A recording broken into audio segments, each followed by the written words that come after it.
I'm Jack Newton, CEO of Clio, and this is the Daily Matters Legal Podcast. This week on the show, we're taking a look back at some of the key themes, topics, and moments from our first 70 episodes. Each episode focuses on a different topic playing a central role in the future of the profession. Today, we're examining a variety of perspectives on mental wellness and legal, which has become even more important as a result of the pandemic.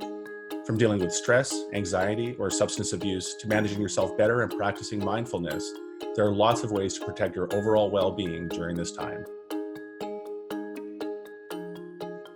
From episode 36, Natalie Archibald, Interim VP of People at Clio. So Natalie, one of the things you've talked about internally, and one of the reasons I thought it'd be great to have you on during Mental Health Week to speak to is this concept you've shared called the loss of our assumptive world, and that being a result of the trauma we're feeling from the COVID-19 crisis. Can you walk us through what this term around losing our assumptive world means and how it's translating to impacts on people? Yeah, absolutely. So I heard this concept first a number of years ago now when I was completing some additional training in grief counseling.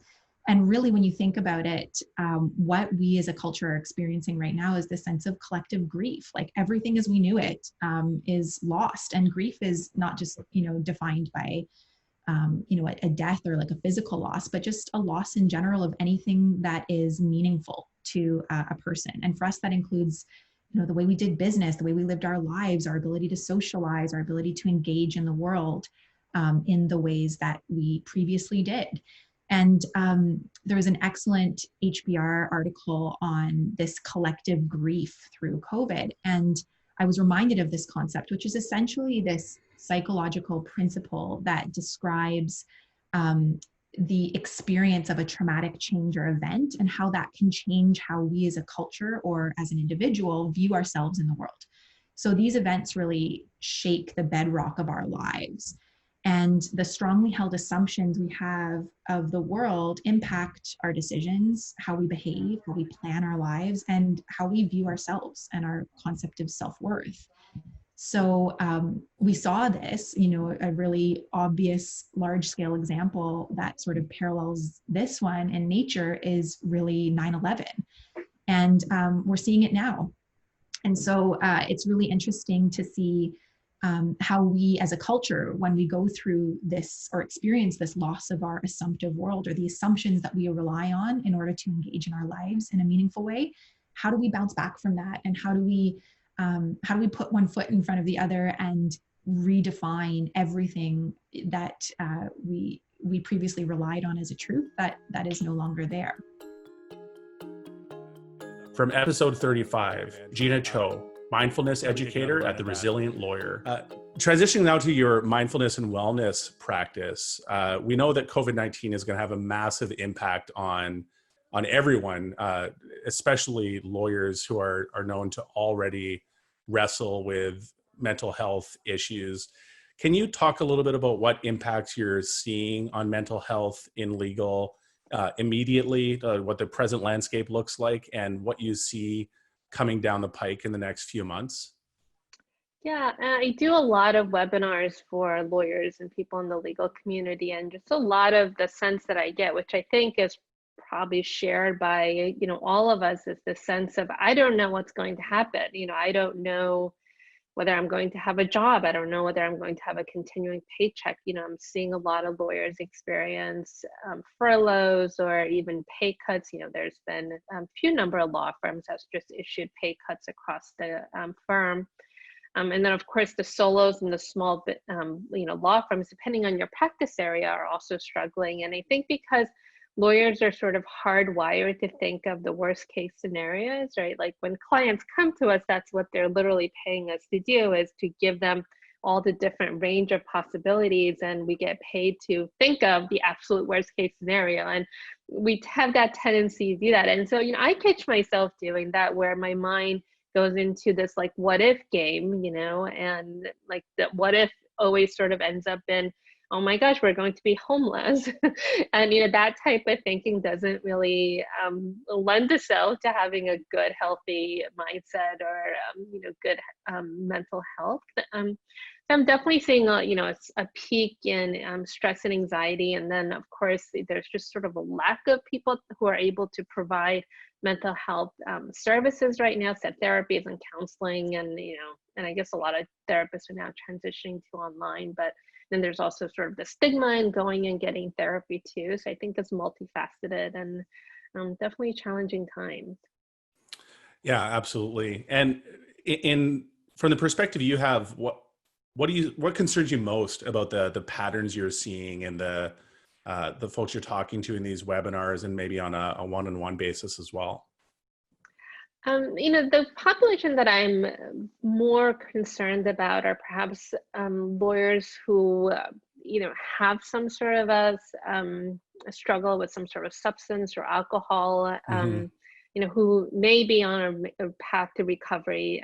But then, of course, we're all isolated. And so I think just that likelihood of reaching for those tools that we know aren't effective, but we tend to sort of do those things. Right. And then lawyers who also struggle with depression, we know that one of the factors that put you at risk for depression is just isolation and that sense of aloneness. So I feel like this is like the perfect storm where we're all isolated and we don't necessarily have the support that we once did. We don't have our colleagues, we don't have contact with our friends or even our families. So I think it puts us more at risk for a lot of these mental health issues that lawyers are very prone to struggling with.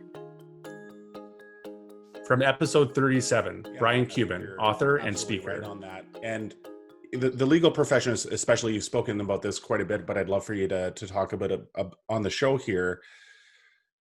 The legal profession already has struggles with predominant or much higher rates of mental health issues, of depression, of suicide, of substance abuse issues. And this pandemic is not doing anything to help that. Can you talk a little bit about what the landscape looked like for lawyers pre-COVID-19 and maybe what additional stressors you think are layering in here? Sure. From the problems drinking standpoint, alcohol use disorder, alcoholic, we have, according to the ABA Betty Ford Hazelton study, which a lot of people know about and a lot of people don't. Did you know about it?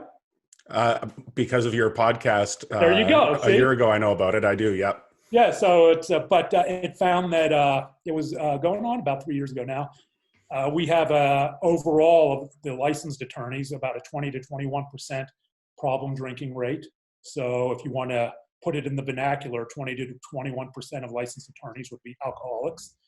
We have an extremely high depression rate, a very high anxiety rate, and these are all exponentially greater than the norm.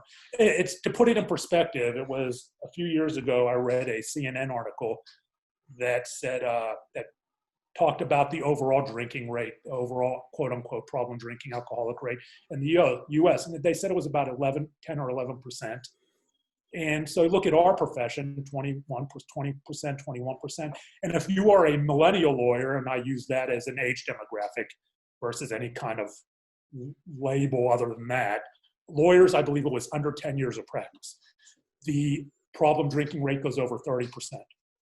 And if you are a female lawyer, it's even higher. Interesting. So we are the article said we are a nation in crisis from a drinking standpoint. Well, what are we in the legal, what are we from a legal standpoint with those numbers? And if you look at the ALM survey that was done just 6 months ago, these lawyers who considered suicide it was about 18%. It was, and we have the fourth highest suicide rate overall of professions. And it seems like every other month I'm reading about a colleague who has tragically died by suicide. And so if we take it, so a grim landscape to begin with. It's a grim landscape to begin with, and you can only expect the landscape to get bleaker when we are into social isolation. We are into layoffs in big law. We are into law firms, solo practitioners no longer able to sustain their practices. And so the landscape gets even bleaker. And I have a feeling when the data is looked at post-COVID, and somebody's going to look at this data, obviously, we are going to see these rates off the charts. And so that's why you see, obviously, the explosion of law firms and lawyers all talking about mindfulness and things we can do. And I'm among those lawyers as well, trying to talk about ways we can create a compassionate community so we can support each other. And that's very important because we are physically distanced and touch is important. Physical closeness is important. And so certain people may only get so much from the ability to Zoom, or they may not want to Zoom, or it may not help them at all. So we have to find ways to deal with this. And I'm not expecting good things when we come out of this in the way that landscape looks, but we will find ways to move forward. We have done the things we can from what I've seen in the legal profession in terms of offering the ability for people to connect in the best way we can. So we'll see how it shapes out going forward. From episode 34, Paula Davis-Laack, founder and CEO of the Stress and Resilience Institute. So in the work you've done, you've worked with major organizations, including Walgreens, Harvard Law School, Coca-Cola, the U.S. Army, among many others. You've worked with a real diversity of companies and entities. First of all, in the work you've done, I assume you haven't encountered an organization facing the kinds of challenges that COVID-19 does. No, I mean, and I was thinking about this and thinking that really I think the closest thing I've seen to kind of this intensity in terms of a swirl of stressors was really from my military work, because when I was doing the work with the Army in particular, which was from 2011 to about 2014, they were still in such a high op tempo with all of the things in the wars going on in Afghanistan and Iraq and just dealing with all of that, and so there was a lot of intensity about the challenges that the soldiers were facing and that they were bringing to the training and what have you. But this is so different. I mean the military is in the business of people, as the soldiers would say, but we think about the military as kind of being in the business of war, and so that's kind of what they do. I feel like this is not something, this has nothing to do with what we do, this COVID crisis. This is completely upended really every aspect of how we think about working, about thinking about our health. There's just not a facet that's almost untouched. And so no, it's been very unique and different. And let's talk a little bit more about law firms. You talked about one anecdote from working with a law firm client. You work obviously with a large diversity of clients from different industries, different spaces. And I'm curious what you see around lawyers in particular and maybe some of their challenges with respect to both burnout and resilience. Yeah, so I one of my favorite aspects of my work has really started to develop just within the last 6 months or so. So what I started to do with some of my longer term law firm clients is that I wanted to pilot some workshop or pilot some coaching, some one-on-one coaching after my workshops, because I felt like, and what I was hearing from lawyers is like, this is great, these workshops are a great first start, but they're not addressing like specifically what I'm going through. And that's impossible for me to do in 90 minutes to try and, tackle or think about what all of the breadth of challenges they're going through. And so what it's really allowed me to do is hear very, very in-depth and keenly some of the really, really specific and tough challenges that lawyers are facing right now. And I kind of cluster them into 4 different buckets. So first and foremost, we talk a lot about stress. We talk a lot about burnout, the 24/7, always on pace. I can't predict my schedule. And so that makes it hard to, go to my cousin's wedding and have fun and enjoy it without like constantly being on my phone. We talk a lot about that. We talk about, it's a bucket I still don't quite know what to call. I call it leadership, but I don't know what's expected of me. I don't know exactly if I'm on the right track. I don't get a lot of feedback. And I hear this from both associates and partners. So this isn't just a young associate thing. I'm hearing this across the board. And then a lot about connection. I don't feel like I'm very connected to colleagues. I'm worried about, maintaining a relationship with my significant other and my kids, and being in such a high pressure environment, trying to square all of that together. Then a lot about culture. I mean, lawyers are not shy about talking about the cultural aspects, again, sort of back to our initial questions, right, that play into all of these factors that we end up having our deeper discussions about. So you talked a bit about burnout, but I'd love to dig there for a minute, just because Sure. it's such, I think, an important topic and misunderstood as well. I think there's so many definitions of what burnout is, and I'm curious to hear what yours is. How do you think about burnout? I think you made an important point that sometimes you see it as more of an organizational level thing than an individual thing, and maybe you can talk about what it looks like at both levels. Sure. So this is an issue that I deal with a lot with this topic, because we use the term burnout really loosely in our society. Yeah. We use the term burnout almost as a replacement for stress. Like, I've had a really stressful day, I'm just so burned out. Yeah. But really it's alternately as being tired, just Yes. sometimes the feeling of Yes. putting in a good day's work and being tired from that effort, in the same way that you feel tired after a good physical workout. Totally. I hear being described as burnout as well. And totally. Yeah. So that's hard, when you don't have that clear language. And so that's part of what I try to do.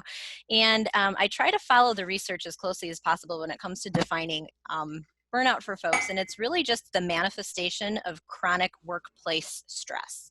So the key word with burnout is chronic. So you don't wake up one day and just say, woo, I'm burned out, right? It's not this sort of temporary, one day I'm just like, wow, I kind of have this. This is over time. This is something that's been happening, and the research is very clear that there's 3 really big dimensions or components to it. The first one is chronic, again, physical and emotional exhaustion. So not just we all have tired, busy days, weeks, months, and that doesn't necessarily mean burnout. It's this feeling like over time, I just can't recover the way that I used to. And I noticed that with myself. I mean, that's what launched me into this whole second career, was that I practiced law for 7 years and burned out during what became the last year of my law practice. I'm like, I'm going to go back and study this and help other people figure this out, because it was such a bad problem for me. And I really was in a bad spot for a while. So there's that piece of the puzzle, again, over a period of time. The second big warning sign or dimension is that there's this sense of chronic cynicism. So everyone and everything just starts to bug you and rub you the wrong way. And so I talk about, I would go into the office and I'd say hi to everybody, and I'd like beeline it right from my office, shut the door, and just hope and pray that nobody bothered me for as long as possible. And that also included my clients. And so outwardly, of course, I was very responsible and collegial and all of that. But internally, I remember a lot of times just this sense of like eye rolling, like, do we really have to talk about this? Like, can't you figure this out on your own? And no, that's not the way to approach people who are coming to you with sophisticated challenges. And the problem with the cynicism is that it makes you less empathetic. It causes you to detach from kind of caring about the people who you're tasked to help. And that's a big problem. And then the last dimension is a sense of inefficacy, is what the research calls it. So I call it the why bother, who cares? Like, why are we having this conversation? You're not going to listen to my advice anyway, so why bother? Who cares? Yeah. Kind of a thing. And it's that swirl that kind of comes together into what we know burnout to be. From episode 30, Allison Wolf, lawyer coach at Shiftworks, for our discussion. When you're looking at your base of clients, what do you see as some of the traits of what leadership looks like and what great leadership looks like in this crisis? And I think many of our listeners, either in their law firm situation or even their home situation, need to be leaders to their employees, to their partners, to their families. And being a leader in such an uncertain time is especially hard. Do you have some thoughts on that, or some insights that might be beneficial? So I do have some thoughts. We're seeing all kinds of examples of leadership right now, and I'm going to intentionally not go down that path. but talk about like what's the best kind of leadership in this time. And I think one of the very important pieces, and it's just this quote that I heard, which is be very aware of the energy you bring into the room, right? And as leaders, whether it's the leader, a kind of a leadership role in your team or with your colleagues or in your family, I think as leaders right now, we have to be very aware of how are we showing up, and what's the message, like what's the energy we're bringing to our discussions with our firms, with our organizations, right? And by that, I mean, you're going to be stressed like everybody else, but it's very, very important, just like for me as a coach, to be able to engage in some of my own practices for my own well-being, so that when I show up for my clients or a leader shows up for their team and their organization, they're bringing their calm, best self to the table. They're modeling a positive frame of mind. They're bringing forward a positive energy, as opposed to kind of a shaken or disturbed energy. And it doesn't mean that you can't be transparent and come into the room and with a positive energy and talk about the fact that, what I had to meditate for about 15 minutes today to kind of get myself back down to the ground, right? So I could have my feet on the ground again. That's transparency. We're not saying that you have to pretend that you don't feel it, you don't get shaken. But when you're going to be engaging with people, you're going to be engaging with your organization, with your team, you really got to do the personal work to bring that calm leader to and that presence to the room. It's vital. One of the things that I've been seeing happening, and it's something to be aware of, it's very important. I was in a conversation with Jeena the other day. She's a counselor, a lawyer, and she was a former health law lawyer in Vancouver. She's now a counselor. And we were talking about stress. And it's very interesting because as stress levels go up, judgment goes down. So the more stressed you are, the lower your judgment. And here's the thing, you're impaired and you don't know it. It's kind of like being a drunk driver. Hey, I can drive, give me the keys. Well, I can lead this organization. I'm freaked out and stressed out, but I can lead. I'm a leader. Yeah, take the keys away, right? Decisions you make when you're under stress are likely to be not great because you're not actually in your smart brain. You're back here in your amygdala. So back to that point, be aware, self-awareness for leaders right now. Where am I at? What's going on? What am I experiencing? What emotions am I feeling? Am I being triggered right now? Am I experiencing an amygdala hijack? All right, let me do some breathing, get myself down to ground, and, reset with a little bit of a parasympathetic reset through some slow, deep breaths. And then, okay, I'm back. These are things that are really important. And when I look around at law firms today, I see some great decision-making.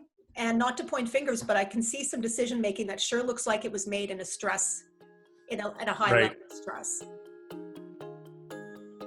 From episode 36, Natalie Archibald, Interim VP of People at Clio, this crisis. And given, this perspective that you're offering, which is one that, we're collectively suffering through this enormous trauma and grieving in some way for all the things we've lost. What advice do you have for organizational leaders? These might be our listeners that are bar leaders or maybe law firm leaders, or just anyone who's running a team that might be impacted or likely is impacted in some way at a psychological level by COVID-19. What is some of your advice for how to support your staff, how to lead them through this period of transition and provide, hopefully some kind of bedrock in a time of enormous uncertainty? It's a great question. I have, there's no easy strategies here that I think are going to make the situation do a 180 for people. But I think that there are some really key foundational things that when you focus on them and do them well, it's really felt, it's really appreciated, and it makes a huge qualitative impact on people's experiences. So I've got a couple of more emotional or relational kind of tips, and then sort of one more practical one, which is really, as a leader, thinking about things through the lens of providing as much stability as you can during this time. So controlling the controllable on behalf of your team and your organization. So whether that is through messaging, whether that is through, redirecting people towards policies and practices that have not changed, that are supportive and in support of employees' experiences, really being clear about those things so that people can access the support they need. And I think as well, in terms of a thought leadership perspective, providing stability through what you're focusing on in the business right now. So what are the ways that you need to pivot to ensure business continuity? Because ultimately coming to work and having a job is one of the ultimate forms of stability we can offer our team members right now. Right. So, I know in the legal industry, and what we're passionate about at Clio is helping people make that move to the cloud and to move to a more distributed, technologically supported work environment. To me, that is a huge stabilizing gift that people in the legal industry can provide to their teams and to lawyers that they work with. So that's sort of that stability piece is huge. And then I think from a more interpersonal kind of perspective, I think that now is the time to be human and now is the time to be vulnerable. And those two things are, in my opinion, very interrelated. So if you're a leader that typically isn't comfortable with, self-disclosure or being vulnerable or exhibiting what you might perceive as like a weakness or something that is personal, now is the time when being more vocal about that and exhibiting that kind of leadership is going to go a long way with your team. Because right now what people need is normalization. So to know that what they're experiencing at home with like kids running around in the background on Zoom calls and, not feeling like you have clearly defined compartments in your life and how you might be struggling with this is so important to hear.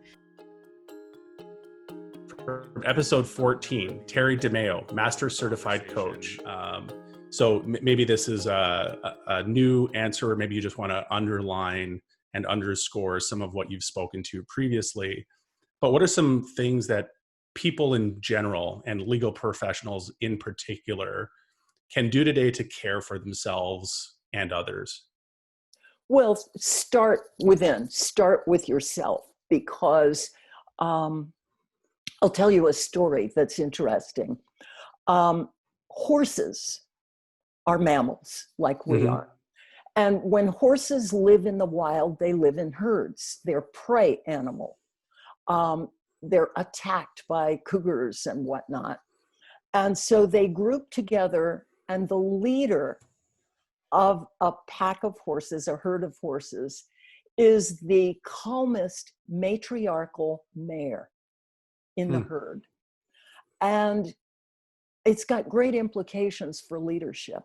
When that pack of horses, when that mare gets spooked, the horses will look to the next calmest matriarchal mare and follow her out of the canyon or away from the danger or whatever needs to be done. And I tell this story to a lot of clients because as mammals, we are also in a position where we can either get infected with the emotions of others, or we can intend to be the calm leader of the pack.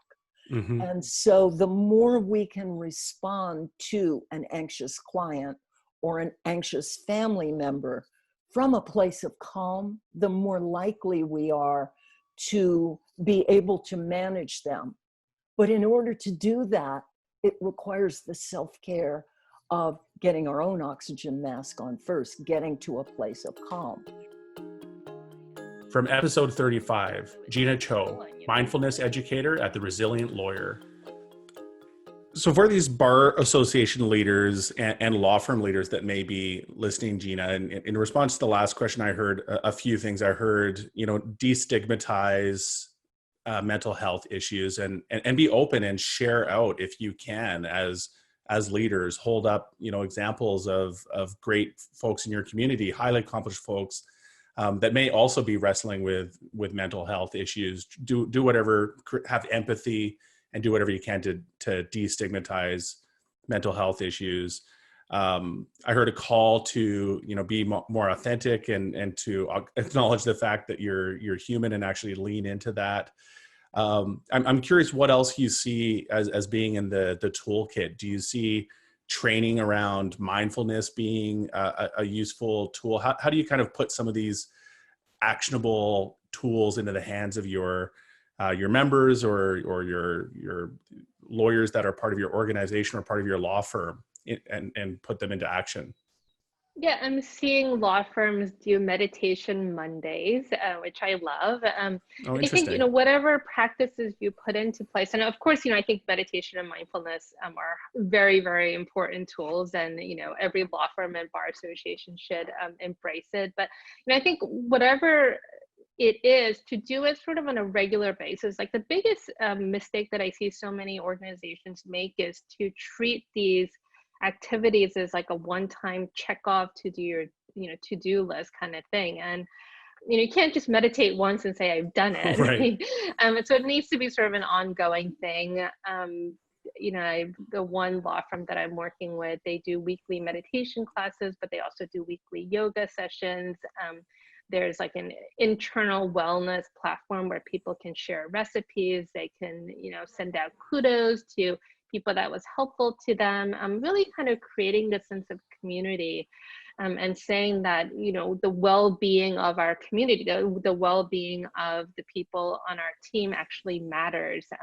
Encouraging people to come up with their own self-care strategy and sharing it, I think is also a really helpful tool. And also just, modeling again is really, really important. So if you're, the leader at the firm, you can't just say, well, go meditate or go do yoga and not do those activities yourself. If you're sort of burning the candle on both ends and working 70 hours a week, you can't just tell people like, oh, well, you should care about your, mental Right. well-being. Like you actually have to model the behavior that you want your organization to embrace. So, Jeena, I'm curious, and it could be this 5, 4, 3, 2, 1 practice, or maybe something new if you've got something else in your quiver of tools there. But would you be able to guide me and our listeners through some mindfulness exercise right now that might take a minute or two? Sure. Yeah. Let's do a 2-minute meditation exercise. And there's actually a researcher, Sean Ecker, who's done these studies where 21 days of 2 minutes of meditation practice is enough to see a lot of the benefits. So, Oh, wow. Yeah. So I'm going to just look at my time. So we'll do 2 minutes. Okay. And so let's just start by finding a comfortable seated position. So allowing your shoulders to drop, perhaps unclenching your jaws, and when you feel ready, allow the eyes to close and soften.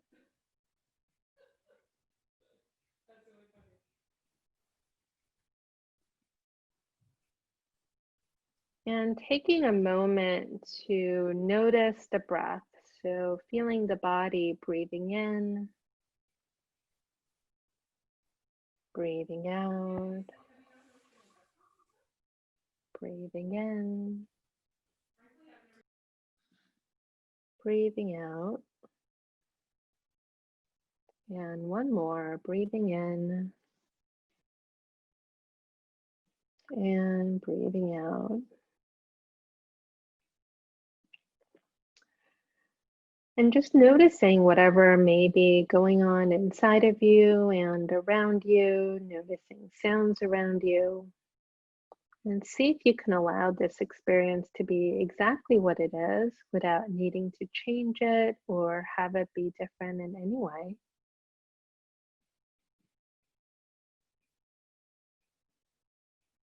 And as you breathe, see if you can allow the belly to soften. So taking nice deep breaths, engaging the diaphragm, breathing in and breathing out. And now let's close the practice by beginning to wiggle the fingers and toes, moving your body in any way that feels good to you. You can stretch if it feels good. And when you feel ready, allow the eyes to open. And so 2-minute practice right there. Thanks for joining us on Daily Matters today, a podcast from Clio. Rate and review wherever you get your podcasts and subscribe so that you never miss an episode. Daily Matters is produced by Andrew Booth, Sam Rosenthal, and Derek Bolin, and hosted by yours truly, Jack Newton. Thanks also to Clio, the world's leading cloud-based legal technology provider, for supporting this podcast. If you'd like to learn more about Clio, please visit clio.com.